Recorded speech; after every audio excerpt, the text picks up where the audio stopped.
Preparation for purpose.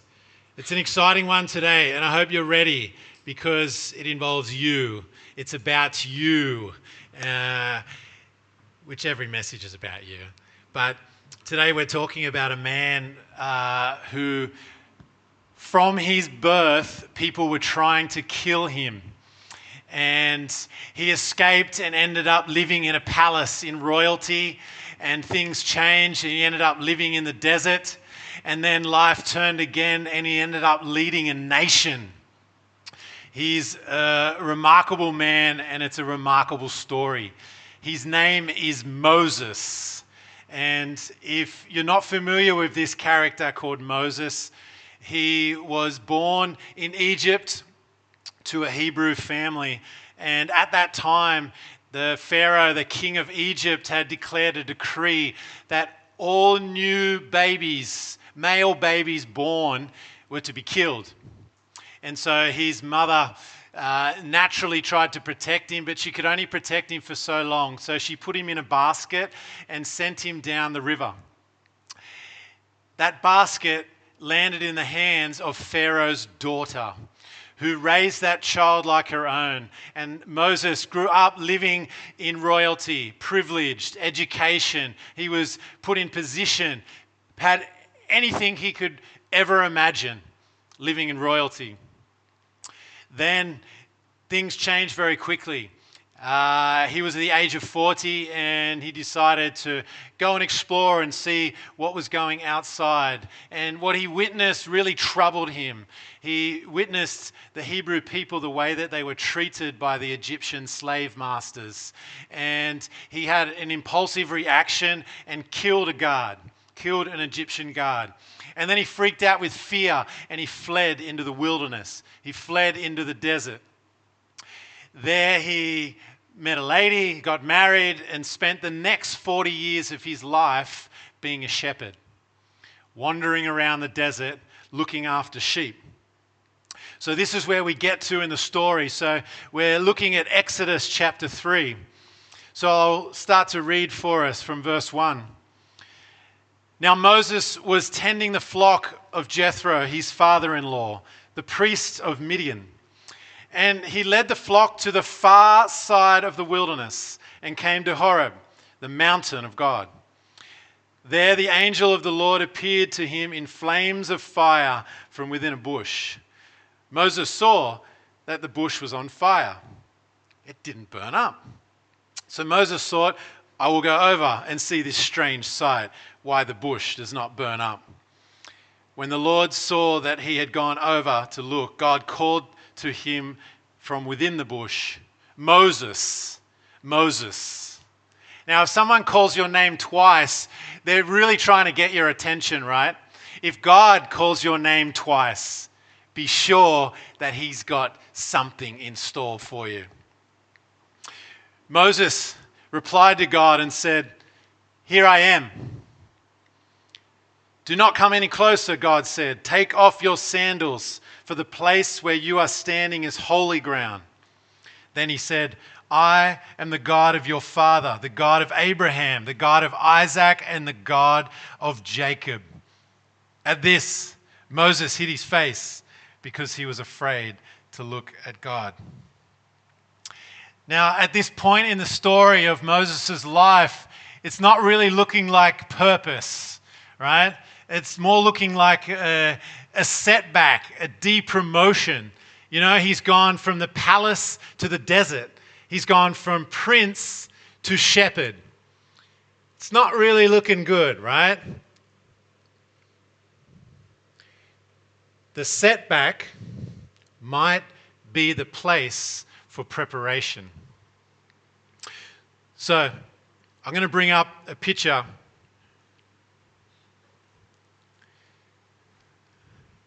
You can see down the bottom here, Mount Horeb. That's where Moses ended up. People also refer to it as Mount Sinai. Now the track in red was eventually where the Israelites escaped out of Egypt, and that was the track, supposedly track of their time in the desert. But you can see where Mount Horeb is, and that is the moment where God was speaking to Moses through a burning bush. Now, this particular day that God spoke to Moses was just an ordinary day. Has anyone had an ordinary day? Has anyone ever felt like, yeah, here's another day.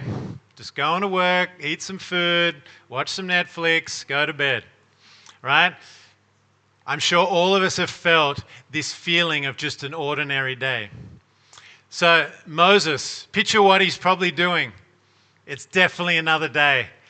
Kick some rocks. Yep, all my sheep are here. Look for grass. Nope, no grass in the desert. Man, I'm hungry and I'm so bored. I don't know what he was doing. But whatever it was ordinary. All right? God appears in those ordinary moments.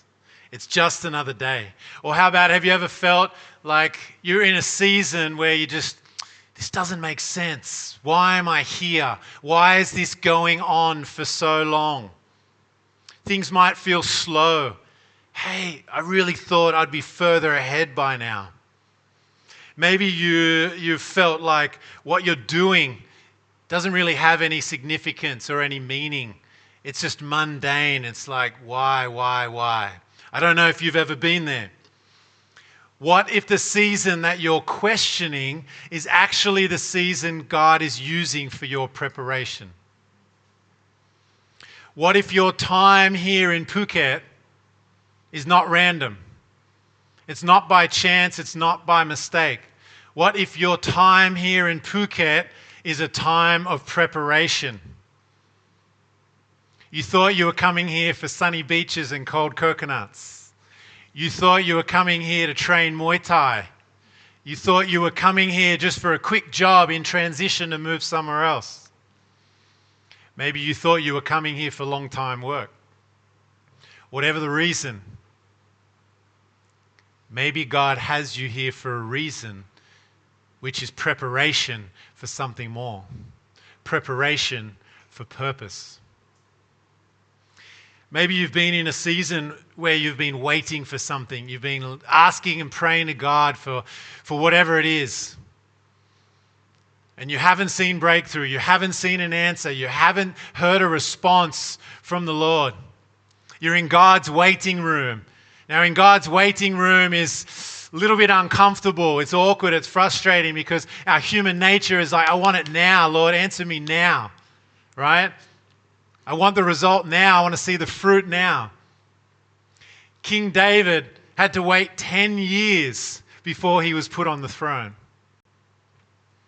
Joseph had to wait 13 years before he became the ruler of Egypt. And in that time, from when God gave him this dream and said that you would be a great leader, he had to go to, he was wanting to be killed by his brothers. He went to jail before he ended up being in that position of being a leader of Egypt. Abraham, God spoke to him and said, I will make you a father. And he had to wait 25 years before he had his first son from that moment. God's waiting room might seem tough, and it can be tough and a struggle, but this is where the magic happens. The place where God has us for preparation. It's not wasted, it's not random. God is doing something in us. He is preparing us for purpose, for something amazing. Now, in this time, it's where our character is formed. It's where dependence on God, it gets deep, and it's where humility is built. They're not insignificant seasons. So don't wash them off. Don't brush them off. Don't avoid them. Don't try and rush them. Your time here in Phuket, whether you're on holidays now for a week, whether you're in transition for 2-3 months, or whether you've been here for over 20 years, time is irrelevant. There's no mistake that you're here. God is doing something in you. He's preparing you for something more. One thing to highlight when God was speaking to Moses through the bush is that's not normal, right? Have we ever experienced a bush on fire that just never goes out and then starts talking to you? That's a miracle, and miracles come from God. So it was an obvious fact to Moses that, whoa, God is speaking to me.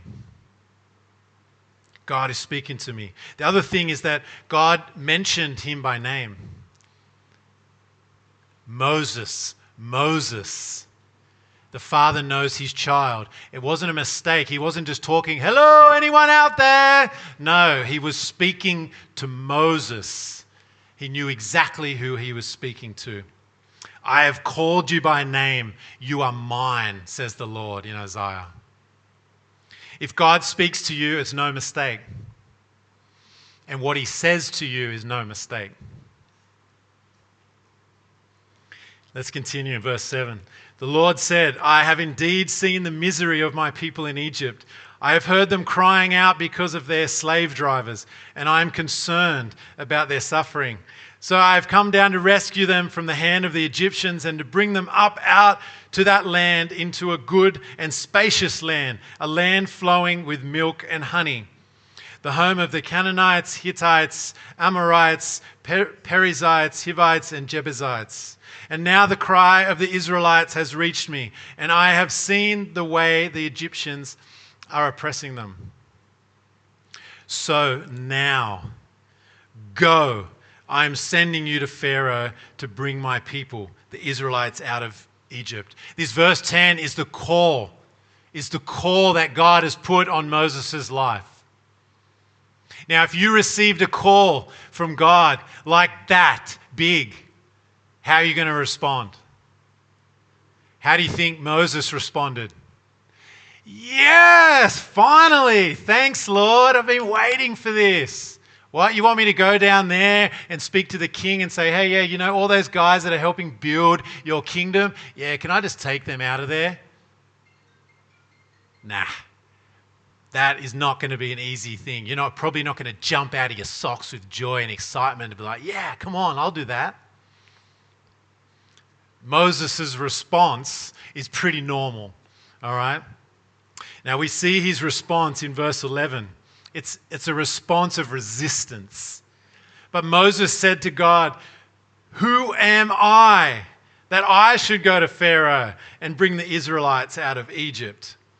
Who am I? He's doubting himself. He's questioning himself. He's looking at like, oh, what does Moses possess? What have I got? I'm not worthy enough. I don't have what it takes to go down there and face that king and get these slaves out of a country. Little old me, right? He pushes back. He's got resistance to what God is saying. Now, every single person in history that's done something amazing for the kingdom, I've probably got no doubt that was their first response. Resistance, like, oh, really, Lord? Whoa, I think you got the wrong person. Not me. I'm not worthy, right? This is Moses' response. But what Moses failed to realize is that God had been preparing him his whole life. Now, Moses had spent 40 years in Egypt, and then he spent 40 years out in the desert. So when God spoke to Moses through the burning bush, he was 80 years old. In our standard today, that's quite old, right? Old. But this point, what Moses didn't realize is that for 80 years, God had been preparing him for this moment. For the next 40 years of his life was his destined calling. How remarkable. At 80 years of age, God's like, now you're ready. Now I've got something for you. Now, you see, the first 40 years of Moses' life, he grew up with the Egyptian people. He grew up in the palace, so he knew their mentality. He knew their culture. He knew how to speak their language. That was preparing Moses to confront Pharaoh and to be able to speak to Pharaoh. The 40 years that Moses spent in the desert, God was also preparing him in different ways. The first one is he's replacing his pride with humility. You see, Moses he grew up in privilege and entitlement, and his response and his behavior was quite impulsive. And we saw that by the way he lashed out and killed that Egyptian guard. But over the time in the desert, the Lord humbled Moses. And when you continue to read through the more books in the Bible, when you get to Numbers, you start to learn more about what God did to humble Moses. God taught him to steward responsibly. Have you ever heard that when God gives something small to someone, and if they grow it, then he'll give more? Right? He's never going to give you something big all at once. He's going to give you something small and see how you go with it and builds you up. So he was allowing Moses to learn how to steward. So he was stewarding these sheep, and he was doing it with faithfulness. He was also doing it without recognition. There was no one there to pat him on the back and go, "Good job, Moses. Here's a like for you." Right? He was learning how to steward, ready to lead a nation. God was also developing his endurance and resilience. So living out in the desert, it was harsh, it was sandy and hot and uncomfortable. But that time out there, he learned how to live in the desert, which was allowing him, when the Israelites came out, he could teach them how to live in the desert, how to survive in that condition. God also detached Moses from Egypt so that he could realize that he was not an Egyptian.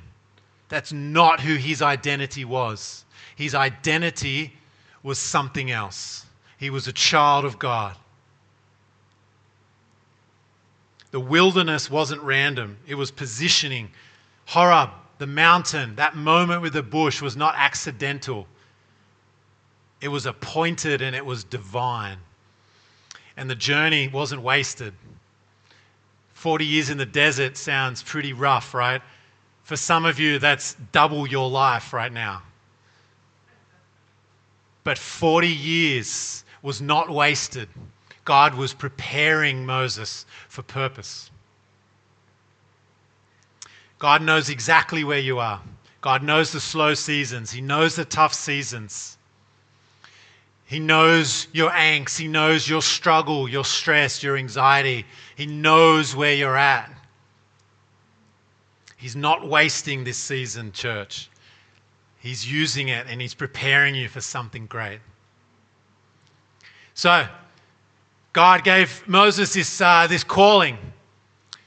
Go down there, just speak to that guy, get those people out of there. It'll be all good. Moses' response is resistance. Me? No way. That's hectic. Not for me. Why me? What does God respond after that? In verse 12, he says, "I will be with you. I will be with you." You notice how he doesn't really talk anything about, no, Moses, you've got this.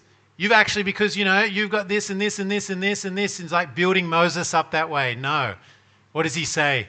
I will be with you. I am God, and I will be with you. That's all you need. God says, "This will be the sign to you that it is I who have sent you. When you have brought the people out of Egypt," that word, church, when. It's not if you go down there and be successful. Yeah, go down there and speak to Pharaoh. Maybe it's 50-50. Maybe you might do it. Maybe you won't. It's not if, it's when. What does this say? God is saying to Moses, you will be successful. It's not if you're successful, it's when you're successful. Why is he going to be successful? Because I am with you. God will never call you into something, church, and let you fail. It's not what he's about.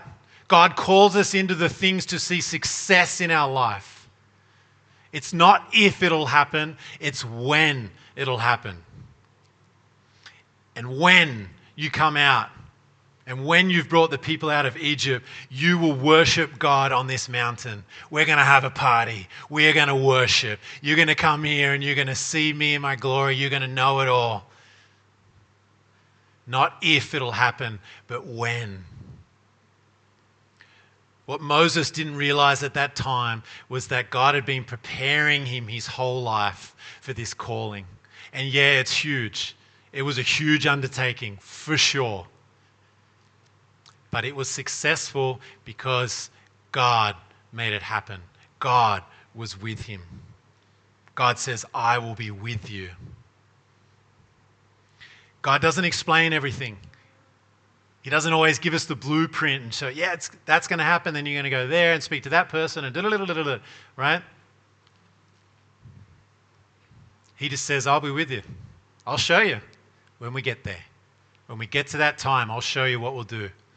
I'm with you. You're all I need. I'm the creator of the world. I created you. I'm over all things. You only need me. I'm the source. That's all you need.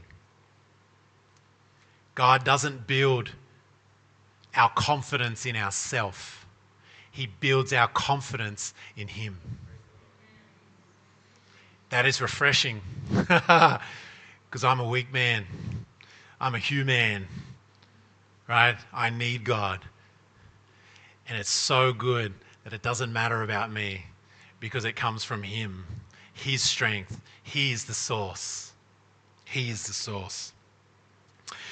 Now, the mountain where Moses encountered God in the burning bush is also the same place where they came back to. So first, Moses was alone, uncertain, and he was resisting. But then when he came back to that exact same spot, he was leading a nation and he was walking in calling. Right now, you might be living a life, you might be in a season of just wondering, like, what's going on? I'm just waiting, Lord. I'm just working. I'm just doing this. And it's not really what's going on, right? Nothing's really happening at all. But don't mistake silence for absence. God is at work. He doesn't stop doing work for your good. We might not see it. We might not know what's going on. But He's at work. He's at work for your good. The same God who was preparing Moses in the wilderness is preparing you. He's preparing you for purpose. And it doesn't matter if you're at this new stage of life where in your spiritual journey where you're just getting to know what it is to like walk with the Lord. Maybe you've been walking with the Lord for 40 years. Wherever you're at right now, God's got more for you. He's got more for you. He's continually preparing you for more. He's shaping your character. He's strengthening your faith. And He's building something in you which you will need. Just like He built everything in Moses for 80 years for that calling. Now I pray and hope it's not 80 years for you and me. I want to see it earlier than that. I want to live a life what God has for me earlier than that. But that's not for me to decide. That's for Him to decide.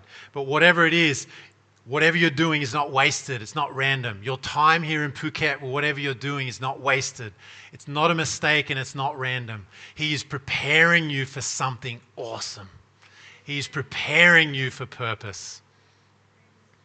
One day you will look back and you'll be like, wow, yeah, that wasn't random. I see it all now, Lord. I get it.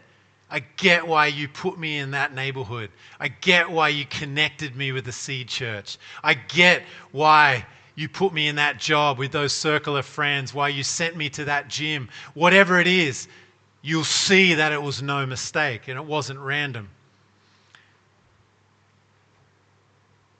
God uses everything we have. Your hobbies, your joys, your pain, your struggle, your experience, everything. God uses it.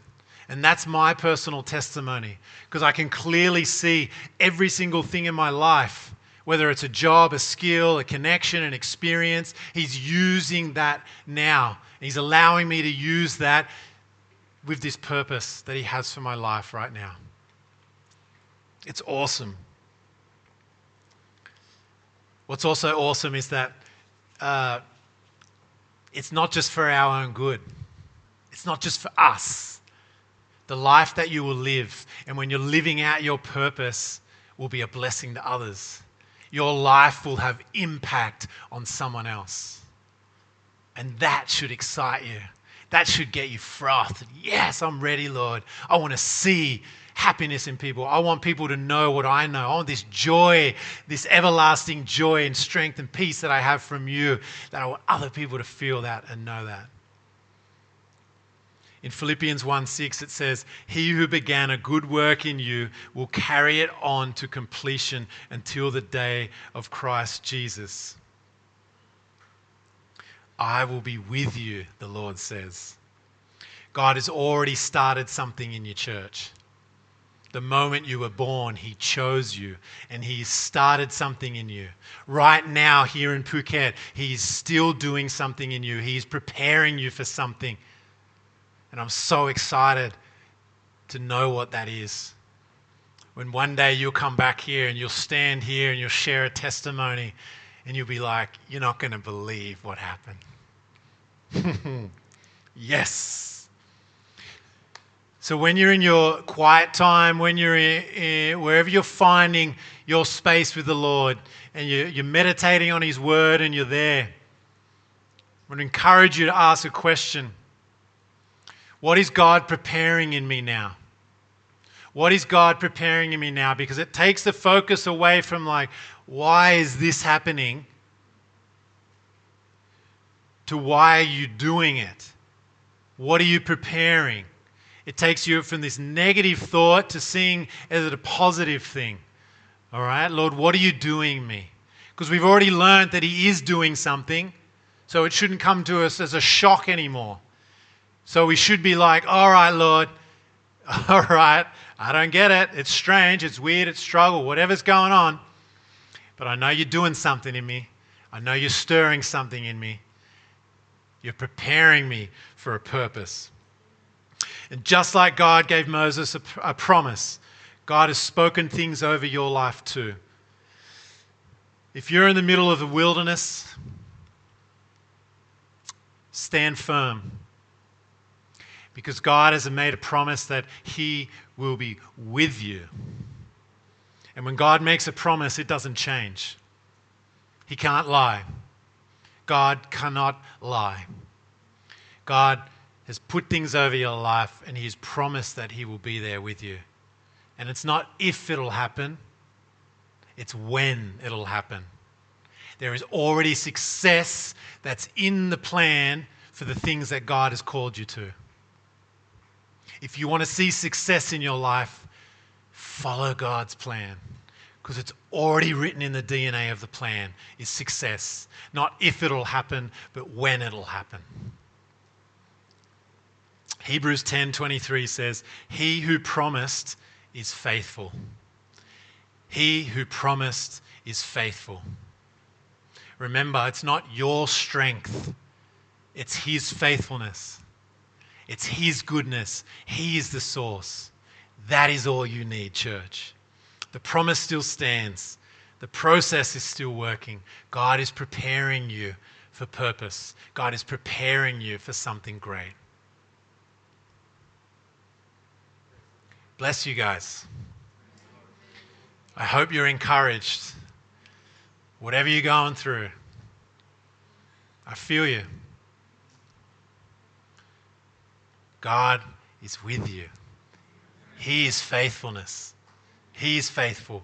He is the source. He is the strength you need. He is all you need to get through it.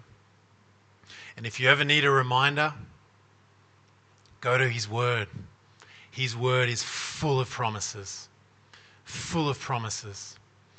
And Raju, he teaches us this to be wary of this, getting into this mindset of fear, because fear is the worst place you can be.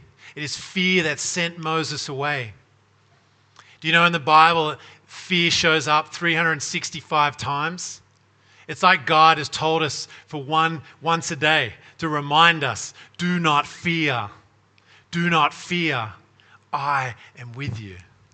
I am with you. Look and seek the Lord in all things. He is with you, church. He is with you.